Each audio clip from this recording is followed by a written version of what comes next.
Welcome to Heaping Spoonful, a twice-monthly conversation with restaurateurs, chefs, growers, and others who have helped generate the legends associated with the eateries across the Mid-South. The team at Benny Keith is proud to sponsor this adventure with the goal of preserving the stories that have helped cultivate an amazing food scene across the Mid-South. So kick back and enjoy a Heaping Spoonful.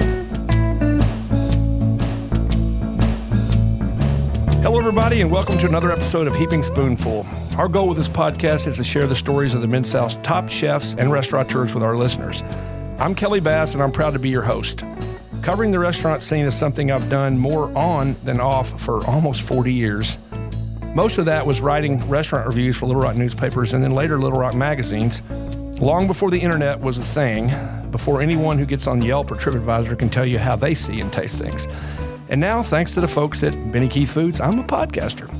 And I will tell you, I like talking about food more than writing about food. Today, I'm very happy to welcome Bart Barlogie, owner and operator of the Fold, Botanist and Bar, and Raduno Brick Oven and Bar Room, two really cool restaurants.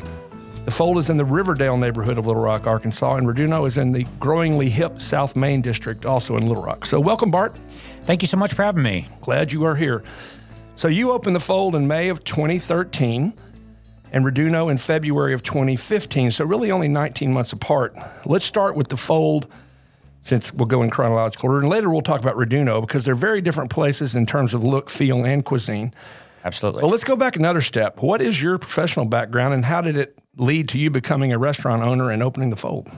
Well, again, thanks for having me. I will say that I worked in kitchens on and off as a younger kid. Yep. And but my quote unquote professional career, my entire family's is in the medical field, and so I started going down that path. And so I did data management, working over at UAMS Hospital for close to a decade. Wow. I really did not enjoy that. I wanted to be out really doing my own thing, being my own boss. Sitting in a cubicle wasn't really something that I was really into. Right. And just being around the medical field my entire life, it was always someone else's dream, not really mine. Sure. I got out of it and, took on various different things, different projects, but ultimately got a phone call from a close friend of mine that has a couple of places down in Austin, Texas, and he introduced an idea of doing a restaurant of all things. So that's kind of where we got started. And that became the Fold. That became the Fold. Cool. Yeah. The Fold is housed in a really cool former gas station that was built in 1960, and it was probably empty for a very long time. And you've transformed it into a great restaurant space. How did you find it, and how long did it take to whip that into shape? So one of my business partners, Wilson Brandt, used to live across the street at the Riviera condominiums, sure. And he stared at this building off and on for quite some time. And he just had an eye on this and said, I really want this building. He contacted the then owners, and I believe it was the guys that owned Damn Good Pies. Yeah. And they had an idea to do something with it. I'm not sure what, but it sat vacant for a couple of years, I believe. One day they contacted Wilson back and said, all right, we're ready to get, we're ready to get off Sure. it. We don't want to do, different projects or whatever may be the case. And he ended up purchasing it, and he called me shortly thereafter and said, that building I've been talking about, that's really freaking cool, Yeah. And that idea, that pipe dream of doing this restaurant concept there, well, I bought the building and I was like, oh, cool. Okay, sweet. Now what, And so that's where it all kind of came about. Yeah. And it's great space, and it's been interesting. We can talk a little later about, how you adapted to the pandemic and made your parking lot into great outdoor space, which right. And have you left it that way? We have. We were able to utilize the parking spaces. I think it's about 10 spaces just to the left of the building, right? And put a big tent out there. And so far as I know, we're able to keep that around. Well, it also indefinitely, increases your capacity because the Fold is not a huge place. No, it's not. Which has been a really great thing, but also a very challenging thing, Kelly. Our kitchen's about 500 square feet, and our flat top is about 24 inches by 24. So it's equal about 3 burritos at any given time. So it definitely has been. It's been really great, especially when people weren't wanting to eat inside, indoors. But it also has presented its challenges as far as like, oh shit, how do we crank this food out in this small fast kitchen? enough? No, I know, and I've been to places before where people are on a wait and they're empty tables. Like, why? Because the kitchen's trying to catch up. Yeah. Not at the Fold, but just no, totally. So I ended up talking to you guys. A long time ago about your appearance on Diners, Drive-Ins, and Dives. And I ran into, I met Alex Smith. Yeah. And she is, I guess, your partner, and she's the chef and the mastermind. How did you meet her? Wilson, my original partner, he and Alex have known each other for many, many years since Alex was, she's quite, several years younger than Wilson and myself. And since she was a young kid. Right. And she went to culinary school, wanted to be, a aspiring chef.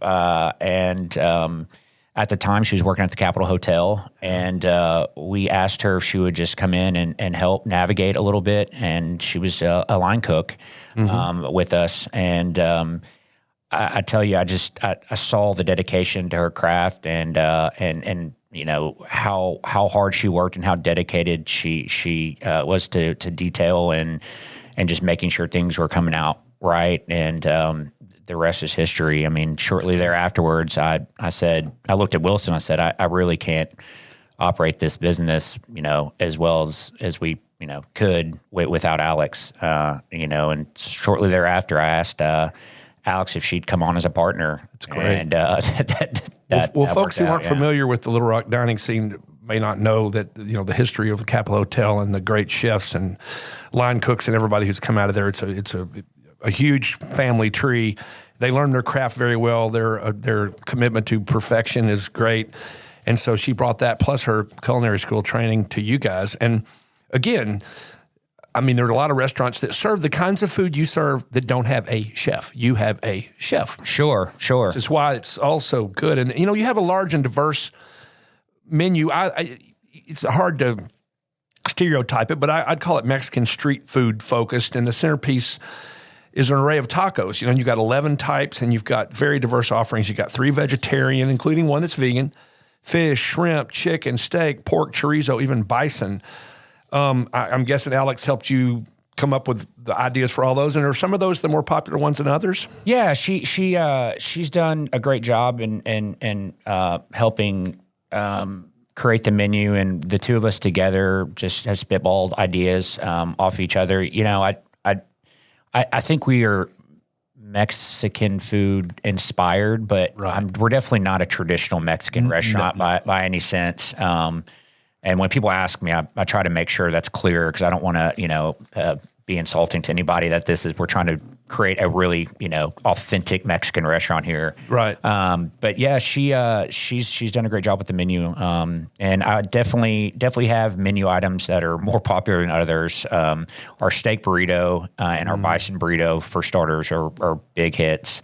Our street corn dip is pretty out of this world. We're gonna have to talk about that in a minute. Yeah. But I while our tortas, which is our sandwiches, don't get as much love as I think a lot of the other menu items do, I think they're some of the best. I agree. The Cuban there is fantastic. But again, it's also very large too. I mean, it's kind of hard to do. The burritos or the sandwich at a lunchtime setting might be a little much, but go back and sleep. Yeah, exactly. And you have 4 varieties of tamales. Have the tamales always been on the menu, or is that? No. They weren't originally. I really wanted to add tamales to the menu. I guess it was 5 years ago, maybe 6 years ago. And we tried making them in-house. The consistency with the size of our kitchen, presented a lot of challenges. So we said, okay, let's look around. Let's see someone local doing them that we could, piggyback off of. And there wasn't really anyone local that I found that did as good of a job as the company that we found out of Texas. And we tried all kinds of different tamales, and it's just we finally found a smaller company that we think have done a really great job. I mean, they're in it. They are lard free, gluten free, which is something that we really wanted to have there for those people that that have those issues, right? Yeah. And I tell you, tamales are super labor intensive. Let those guys handle that stuff, because I mean, I've watched people make tamales, and it's a it is. And you got enough prep to do in your little kitchen just for the other stuff. Right. Right. That's cool. Okay. The street corn, and it comes in dip too. I mean, that's something that seems like it's probably fairly simple, but it's so good. Tell us about street corn. We originally had it on the cob, and it was great. It was wonderful. But we wanted to try to do something a little bit different. And so we now take the corn off the cob and put it on a little fried tortilla that also sits on top of some guacamole. So it keeps the plating there, but also adds flavor to when you start mixing it all up with an aioli and some tahini on there. And it's simple, but it's fresh and awesome. It's one of my favorite. Yeah. Dishes. Oh, I know. And you hardly go in there and everybody's pretty much got it for sure. And then I've been several times to brunch, which I know you do on Saturday and Sunday, and it just seems like a big old fun party in there. It is. It's got to be a couple of your bigger meals of the week, I think. Yeah, definitely. I would say Saturday and Sundays are definitely peak for us, especially Sunday. Sunday, while it ends kind of early, by 6 or 7 p.m., everyone's pretty much, we have our small dinner crowd or whatever, but people get there right at 11, and it's kind of like an all-day affair. Between the Bloody Marys and our brunch. Yeah. And how is the menu different at brunch than it is the rest of the time? We have a very small brunch menu that's in addition to our full menu. So you can get either or if you want. Right. I'm pretty big on not limiting people to per se just brunch food if they wanted something else, but we have some pretty traditional stuff: chilaquiles, migas, a chorizo hash, and of course huevos. Yeah. I love. But it's small. I mean, it's those 4 items. We are currently redoing our menu right now, and we're throwing the idea of just putting back some just basic breakfast tacos on the menu. Yeah. You know what I mean? That's pretty simple, and it's good. Well, it seems to me, and I think I'll talk a little more about the one thing that's consistent between Raduno and the Fold is you've got really loyal fan bases. I mean, I know people that just adore either or both of those places, and that's got to make you happy. But when you got opened up at the Fold in 2013, did it take a while to build, or did you hit pretty quickly and have maintained and then grown? Oh no! I mean, absolutely not. It was it was rough at the beginning. I didn't know what the hell I was doing. Right. It took a lot of mentors and guidance from various folks around the town to kind of help me get my feet wet, so to speak. I would say the first couple of years was rough. I thought, okay, this should be fairly simple. We're in a restaurant row. I mean, there's a lot of people down here. No, I mean, it definitely took building that audience, but I will say once we've been able to capture that audience, the Little Rock food scene and people in this community have been so loyal, especially through the pandemic. Right. I mean, it's unheard of. I think in a lot of other cities don't have what we have, but we've been able to build a really great fan base and.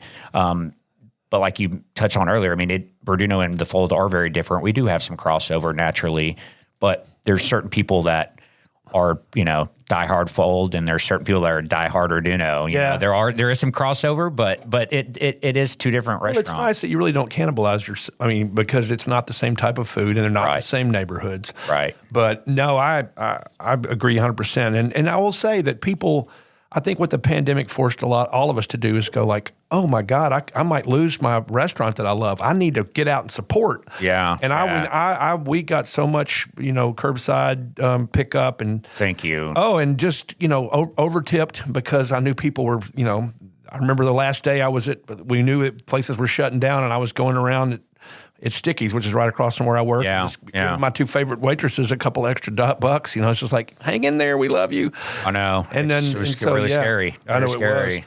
So Heaping Spoonful listeners who aren't from Little Rock obviously don't know about Riverdale, but it's been a hot spot for restaurants for decades. A quick count, and did in my head, there's at least 8 restaurants that kind of go around a corner, starting with Loca Luna and Red Door, coming down to the Fold, going around the corner to Pizza Cafe and Maddie's Place and, Faded Rose, Buffalo Grill, the Cross-Eyed Pig, and then, of course, you got a Waffle House down the other way, too. Hey, don't knock Waffle House. No, I know. It serves its purpose. That's right. For sure.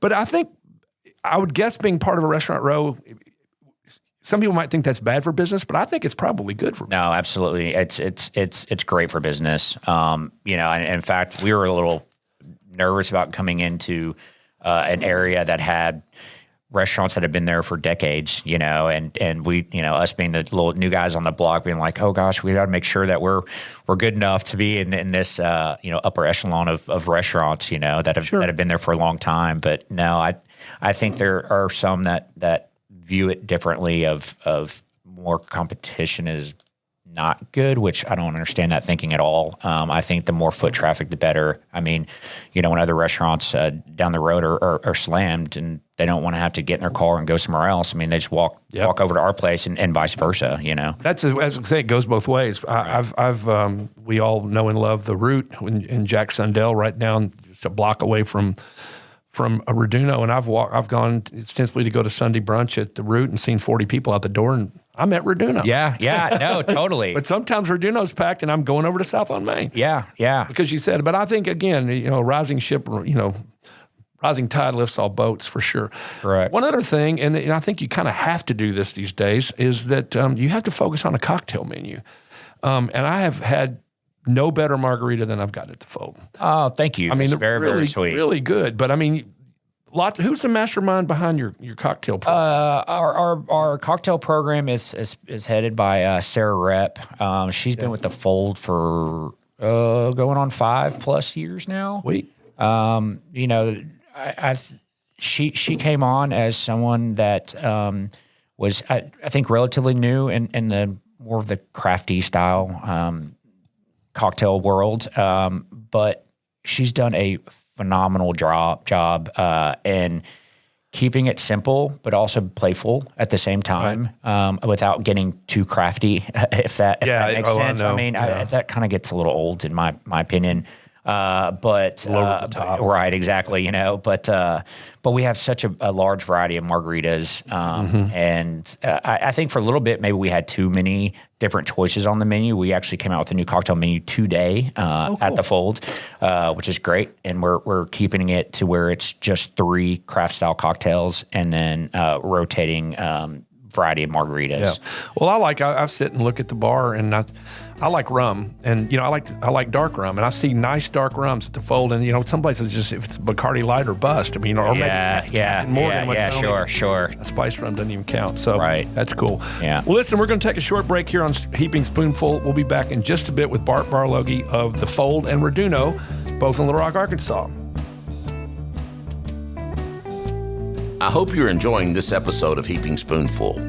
We at Benny Keith Foods enjoy talking about the food scene almost as much as we enjoy providing the top quality ingredients that help restaurateurs and chefs across the Mid-South create their magic. Now let's dive even deeper into the culinary world with your host, Kelly Bass. All right, everybody, welcome back to Heaping Spoonful. Let's continue our conversation with Bart Barlogie. So we've worked through the history of and the menu at the Fold, as well as the loyal following that Alex and you have built there. Now let's talk about Raduno. So as you said, took a couple of years to kind of get the Fold where you wanted it, and right about in that period of time before you got it fully over the hump, you decided to open Raduno. What led you to the concept and finding a place and opening Raduno? Well, Kelly, I got to tell you, I was in no business to be opening up another restaurant in such a short period of time after the Fold. I got approached by one of my good friends that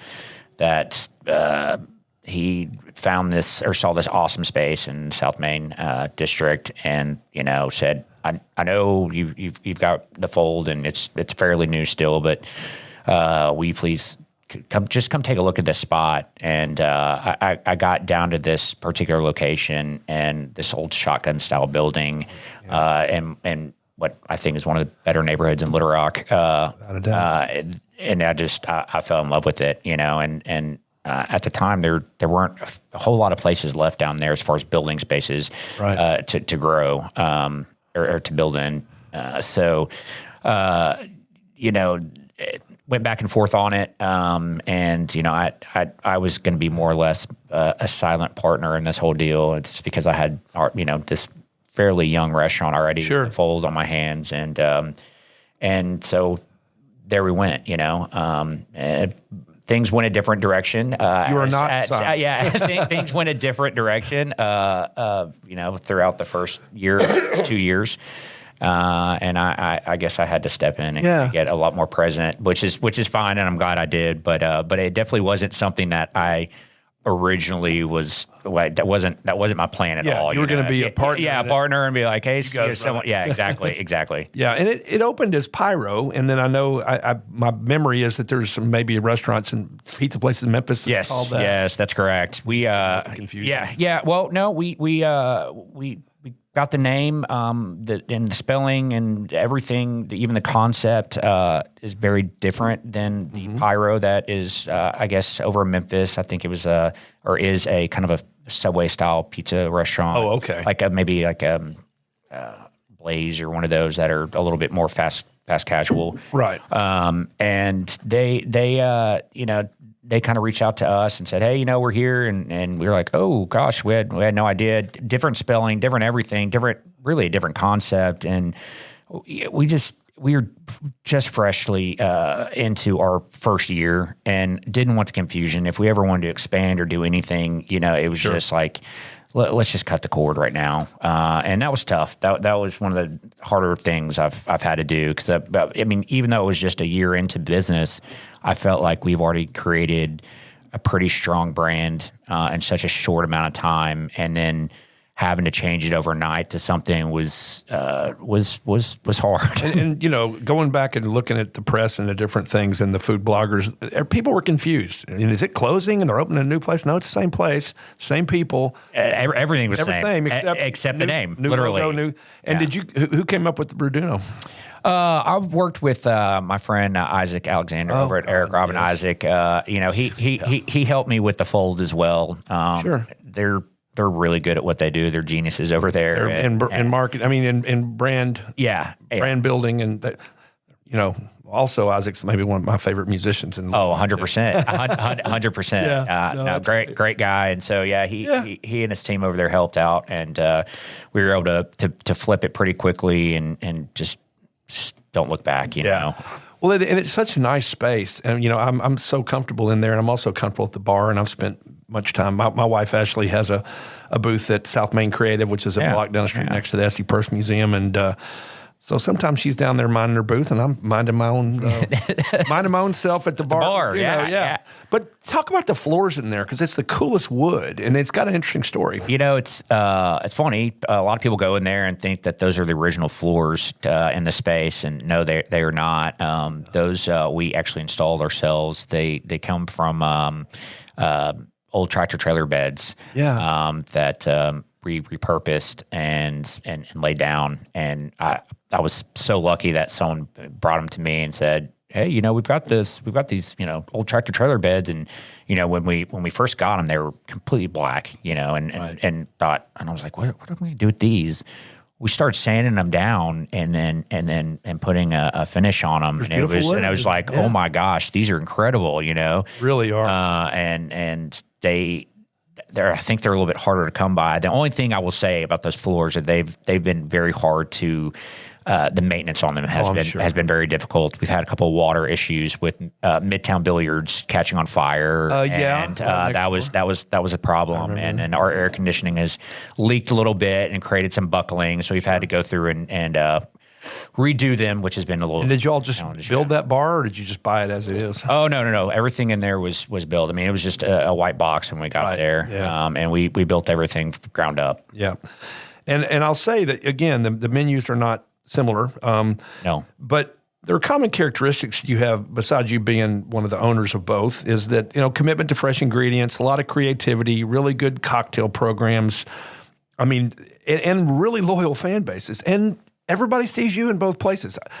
I tell people, how can you be in two places? You don't have a identical twin. I know. I'm guessing you're just, and that's what I'd say. It's 3 to 4 miles between the two, maybe. Yeah. I try to pop over to each place every single day, even if it's just to show my face briefly. Yeah.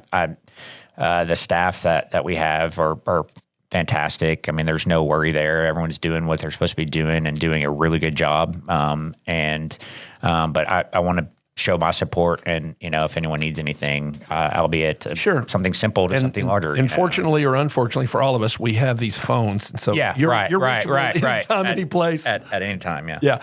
But I'll have to say too, some of my favorite restaurants in town. I like seeing Don Dugan's at Dugan's or at Dizzy's or at South. I mean, I like seeing Tomas at the Pantry. Absolutely. I like seeing you at both of those places. Thank you. It's just comforting to say, hey, the owner's here, checking it out, making sure everything's going okay. Well, I think it shows that whoever's owning the business and running the business is present, and and if something is not right, you can stop me and tell me, Oh, and I have. And you have. I try to make sure I tell you when things are really good. No, totally. But it's important that you get that face-to-face interaction with people, to catch either good or bad. Yeah.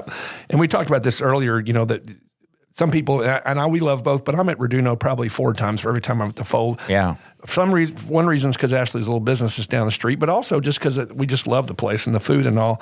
And, the meatballs and burrata are fabulous. I mean, everything's fabulous. And that's the best pizza crust I've ever had. And I will tell you that I tell people, if I went, and I don't know if they do this, if I just said, just make me a pizza crust, you might put a little olive oil on it, but I don't need any ingredients. Just get it good and crispy and bring it out. I would eat it. Yeah. It's so good. Crust is like, the most important thing. And I guess you guys had chefs that have just figured it out. Yeah, we have it. It's pretty finicky. Dough is really, really finicky. I learned a lot throughout the process. Of course, I've got people that do a much better job than I do. But it's taken a long time to try and perfect. I mean, humidity plays a huge factor. Right. Every little bit. I mean, it's a live organism, right? I mean, the yeast in there it really is activated. And that kind of style of pizza, everybody when they get started, it's a little soggy in the middle, but they figure it out. Pizzeria up in the Heights. I went there the first couple times. It was the same situation. Yeah. Even Zaza's. And us as well. Yeah.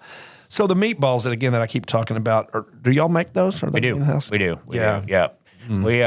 We our kitchen makes predominantly everything in house. It's even down to our pastas, and that is a labor intensive process. But I'll tell you what, they knock it out of the park. It's really great. You can taste the freshness in every bite, I think, without a doubt. And that was a later addition too, right? Yeah. Did that come with an addition to your kitchen staff? Did you bring it? It did. Yeah. Cash Ashley joined our team about 4 years ago now, and we went back and forth on extending our menu a little bit, which can also bring its own challenges. Sure. You make a menu too big, and then all of a sudden you've got so much on your plate as far as prep wise to do. But he has done an amazing job, as well as all the rest of the kitchen that are presenting their own ideas and love into it. I mean, it's incredible. But yeah, that was an addition that we brought on just a